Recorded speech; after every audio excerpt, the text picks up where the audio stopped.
So, tell us about how you got this name. Okay, my mom was, before she got married, she was teaching in Sudan. And it's an Arabic name. So she actually came across the name while she was teaching. And Kabir in Arabic means great, like big, great, yeah. So she sort of decided that if she will have a son, she's going to call him Kabir. Yeah, but you're teaching in Sudan. Yeah. So were you brought up in No, Sudan? no. This was before she got married. Okay. I mean, my grandfather was an engineer, civil engineer. So he used to build bridges and dams. Right. And this is when they were living in Pakistan. That's before partition. Right. So he was also doing work in Africa. Okay. So which is why they went there, and my mom, her sister, and her cousin. So they were actually teaching. Right. But how did they land up in Sudan?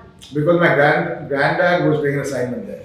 Okay. So that's what took them there, and then they started teaching, and then they were just, I mean, three girls at that time. They literally traveled the world and came back. Right. And Sudan is war struck, if I'm not wrong, at that point of time. No. I'm talking about, maybe 1955, 1960. Wow, nice. Okay. All right. Takes me to the question of what is your favorite holiday destination? As long as I'm on a beach, I'm okay. Okay. So I mean, if you a particular destination, I love Koh Samui.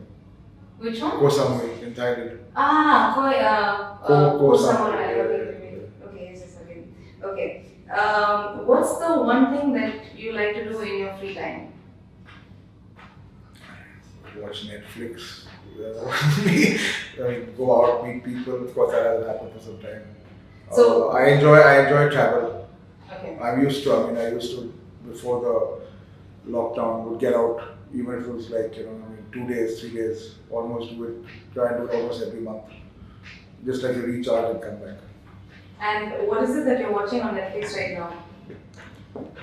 I finished. Well, I love watching mafia movies and the drug lord movies. So there are quite a few of the Spanish serials. Right. So I mean, I just pick on those, and then there's one called it's Survive right now. It's another. Yeah, I know, and it's there are multiple depending on your taste. Yeah. Yeah, my Netflix has been very limited to like the Christmas movies, which is lame. I don't go towards that. Not many people. It takes courage to do that. So, one word that you use the most? Could be derogatory.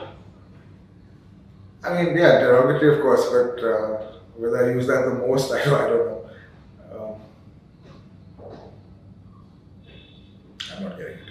Maybe in my conversation it'll come back. If you see that, sort of use that word quite often. Okay. What is the last book that you read? Ikigai.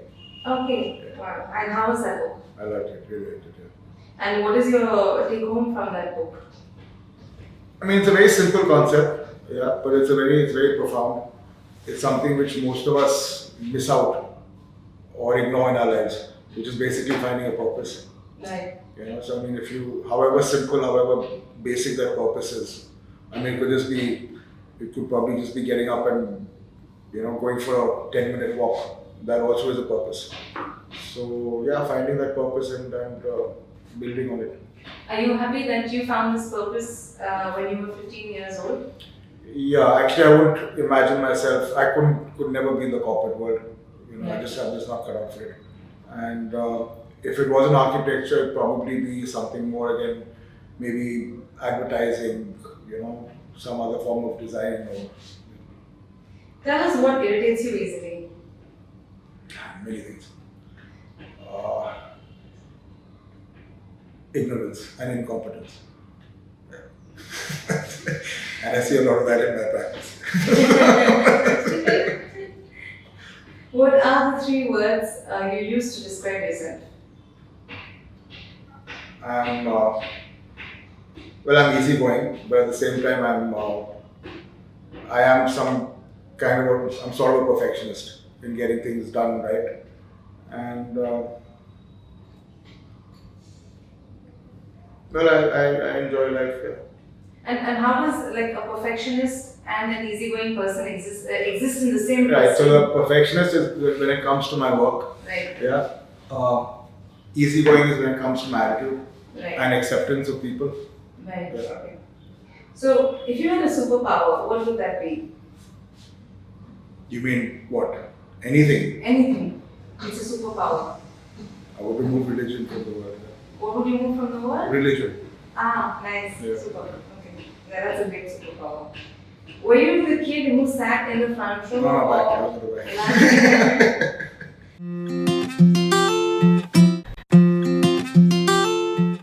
Okay, who is Kabir outside his work life? I'm an easy person to hang with. I enjoy going out. I enjoy socializing. I'm not a person who can just sit in one place and just do nothing. No. Even if it's whatever it may be, I always have to keep myself occupied. And if you weren't an architect, you answered this before, you said you would be in the advertising Probably world. advertising or something Okay. on the creative side. Okay. If you could live anywhere else in the world, where would it be? Live, like your entire life probably. Japan. Oh, nice. I've never been there, but I would love to go there. Oh, which reminds me, did you like the cover of the Ikigai? Yeah. Okay. Even the weight, if you realize, the paper, Yeah. that book, though it's a hardbound, It's very nice. it's very light. So because even got that paper right. I mean, Yeah. it's quite fascinating. Yeah, that's why you pay a bit much. That's okay. You get back a lot more. Yeah. What's the one thing that people don't know about you?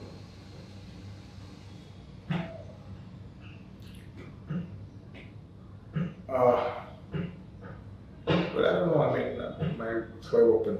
The kind of person I am. I mean, there is the whole thing of doing things right, and being upfront and being honest. Yeah. I hate it when someone says a lie. I just hate it. And I mean, that's something which I see there. Right. What advice would you give to your 18-year-old self?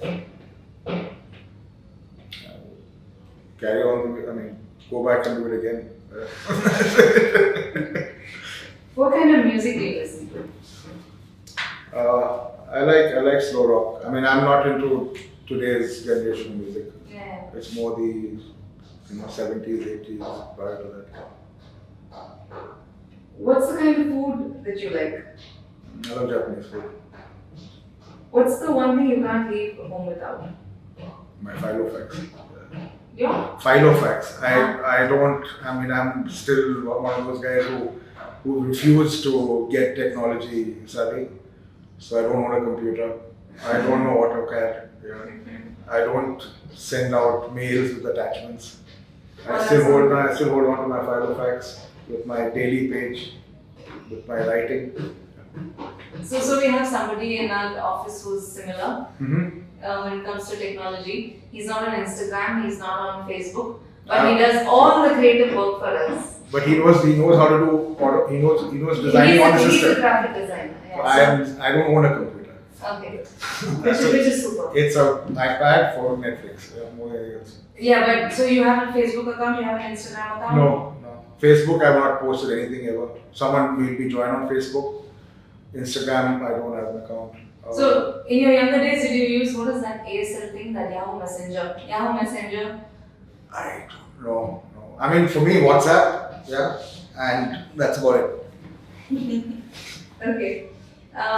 What's the one thing that's always there in your wallet? I keep these coins, the Feng Shui coins, yeah, the 3 of the Feng Shui coins, which basically is meant to attract money. So somebody gave it to me, and that's always my wallet. Is it attracting money? It's done okay. Will you lend us a few coins? Sure, yeah. So I'm going to see you after this.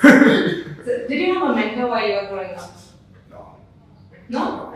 What about, when you said that your dad, there was a house that he was building at that point of time, did you come across someone? No. Okay, that's nice. So, as an architect, how would you describe the Taj Mahal? Yeah, it's a symbol of perfection. So right now, I would like you to teach me something. As in, Anything. It could be a statement. It could be a fact, it could be something about architecture, or just an unknown, a fact. Or something that you can do that I can't. For example, if I could, I would teach you how to do a headstand. Okay, I can't. But yeah. I mean, it's teach you as in, is it an advice or is it what is it? I mean, there's so many things when it comes to teaching. Yeah, maybe advice.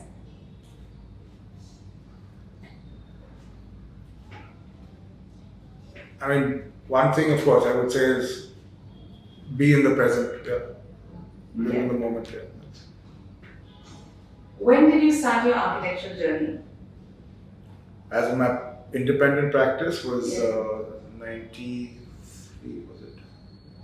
Yeah, 93, 94. Okay. Oh. And any budding architects that you admire in today's times? I mean, to me, honestly, I'm not one of those kind of guys who, follows architects or is part of even any architectural sort of a group or a gathering. I've never attended any of those. I've never gone for any of the IIA meetings. So for me, architecture is something which I find my own sort of fulfillment with, yeah, and I enjoy it. But I really don't bother too much about what's going on around. For me, it is something which gives me satisfaction, Right. and also it's for me. I look at also it's my livelihood. Right.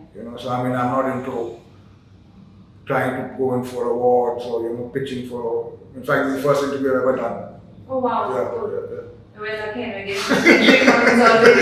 We're happy you didn't do more interviews.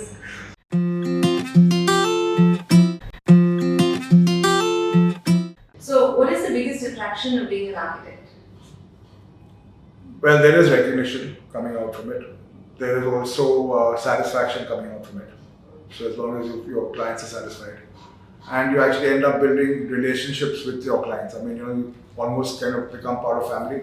Right. When it comes to doing homes and things, since you're really understanding their life and dealing with them on something which they're going to be living in. What is the biggest challenge of being an architect? Well, maintaining that. Yeah. What is your signature style? Do you have a I don't signature have style? that. I always I put it across to the client. I mean, let me know what you're looking at. Right. Because when it comes to doing buildings for developers, your approach has to be different. You need to basically satisfy the numbers in terms of square footage, etc., construction, make sure it works out for them, don't go over the top. When it comes to houses, you need to understand that I think this is where quite a few architects miss out. You're not building your house, you're building someone else's house. So rather than trying to impose your ideas onto them, you're better off listening to what they want. Right. And if you feel you can provide them what they want, you move forward. If their wants are not really sort of, synchronizing and coming together properly, you obviously step in and tell them, look, this doesn't work, it's not going to work. Any unrealistic, requests from a Oh my client? God, there have been many. I mean, I haven't taken on those jobs. But what has been the worst, or maybe the funniest, maybe I would say? Well, yeah, there's one client, he actually gave me a synopsis, yeah. And there was for his daughter, one daughter was a fairy theme, the other daughter was a jungle theme. His home, he wanted his bathroom to be like a Roman bath, yeah. And this guy actually, I told him, I'm sorry, I can't satisfy this. It just doesn't, connect to me. And eventually he built his home, and he went to such a level that his swimming pool, he actually got tankers down from the Ganga. Oh wow. And he filled his pool with Ganga Jal, sort of thinking he's going to take a holy dip every morning. This is kind of bizarre, but you'll find these things more and maximum in India. Right. These kind of demands don't exist overseas. Do you have a goal? I think I've done enough. It's just let's see how things go from here. No, I don't have anything in terms of I want to achieve this or that. No. Which comes to the very perfectly timed next question. Which is your biggest achievement that you've accomplished in your career? Yeah, that I've been able to hold on to my principles, yeah, which is integrity to a large extent. Because I mean, this field is not the. I mean, you guys know, right? What happens and how things work out here. But I've stayed on to my principles and integrity from the day I started, and that's helped because people have actually got to know now, and they say, yeah, Right. And according to you, what are the biggest design mistakes that people make? they don't look into services. Okay. I mean, it's you design a toilet, right? You should provide a plumbing duct for the toilet. Right. Otherwise, the pipes are going to be sticking out. Yeah. So a lot of architects they consider they approach it more on an artistic format, whereas actually there is a lot of engineering which needs to be planned. Services need to be looked into. Otherwise, your building on render can work beautifully, but when it actually is built with the services, it will become an eyesore. What would you say is a quick checklist for people to keep in mind while making their house? You mean for an architect or for a layman? For a layman. For a layman? Or maybe you can also give us for an Right. I mean, services is primary, right? Then you need to look into climate conditions. Right. I mean, simple things like you have openable windows. You need in India. We do open our windows. It's not like Europe where we got heaters and things like that. So you need protection for the windows. Otherwise, you're going to have your water coming in. You're going to have leakages. So all these basically small practical aspects, which is what I find a lot of architects miss out on, and they compromise on those to get a better facade. But then they don't realize later on when the person moves in, they will add something to take care of that, what was lacking from the architect side. Right. And that's going to make the house or the facade look even worse. Right. I mean, we don't give a protection for a window which opens. The guy who moves in, he will come in and put a plastic kind of a covering, which is going to mess up the entire facade. So better to plan all that initially. And so keep the climate in mind, services in mind. Okay. What would you say is an offbeat architectural marvel in the country? An offbeat. I can't think of anything offhand. Offbeat? Okay. What is the material that you love working with?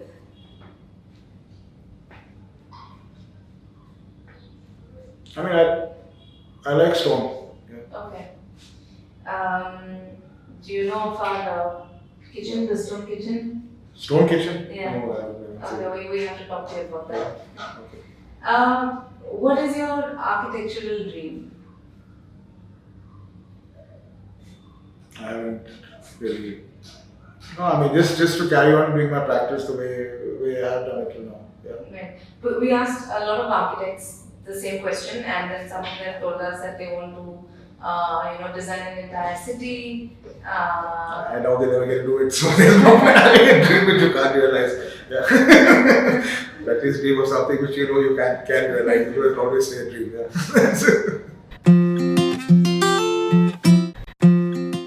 What's your take on the Make in India concept?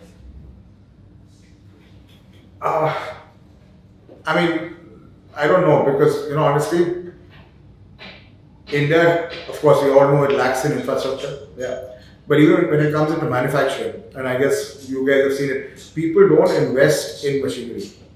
And that's where you'll always find there'll be a compromise in the finish, or they can't match the production schedules. So you need to and the basic Indian concept of a business is, make money fast. Yeah, they don't have the patience to wait like other countries like China, for example. I mean, who today are leading because of their infrastructure, because of their machinery. I mean, if you want probably 1,000 doors to be delivered in a day, you probably have no option but to go to China. Right. Nobody else has that kind of infrastructure and doesn't have that assembly line. So this is where I find, Make in India will happen, but make in India will happen when with investors coming from overseas into India. Right. I don't see how Indian and sort of businessmen are going to set up plants which will actually deliver the make in India. What is your initiative towards being an eco-friendly architect? I mean, eco-friendly is basically, there are two sides to it. A lot of people talk about eco-friendly in terms of materials. Yeah. Now, all of it is not practical. I mean, if you want, because I mean, let's face it, we're not going to be living in mud homes. Yeah. Right. So you can be eco-friendly in terms of doing away with, wooden windows. So basically, you're replacing materials, doing away with marble on the floor. There are a lot of alternatives towards that. So instead of actually going into an eco-friendly design, just replacement of materials, I feel actually is eco-friendly. Right. So I mean, if you're instead of going wooden, you go aluminium. Instead of going stone, you go tile. And that itself is helping the environment. Right. What's the advice that you would give to your clients? Don't listen to others. Yeah. I mean, seriously, the houses, I find that if, someone's building a home, yeah, he or she gets bombarded Right. by friends, relatives. Yeah. Everybody thinks that, oh, I must contribute, I must, tell them what to do and advice. I mean, just, you need to really put blinkers and cover your ears. Because there's too much information coming from outside, and those guys, you should tell them it's my home. So don't get influenced by that. What's the one thing that you would have done differently?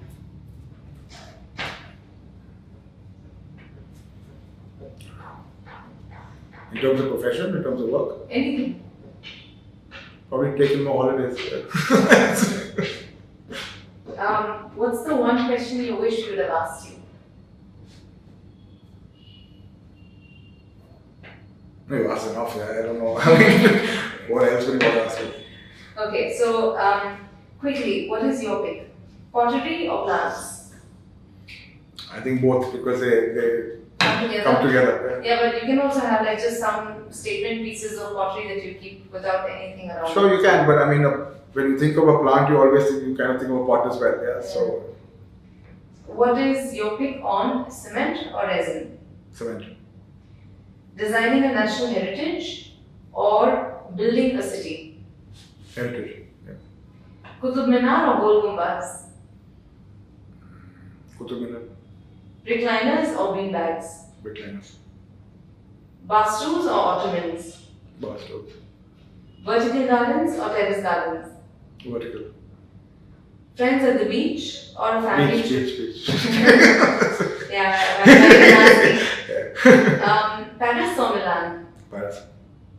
A high budget client with a lot of interference or a low budget client with zero interference? Low budget.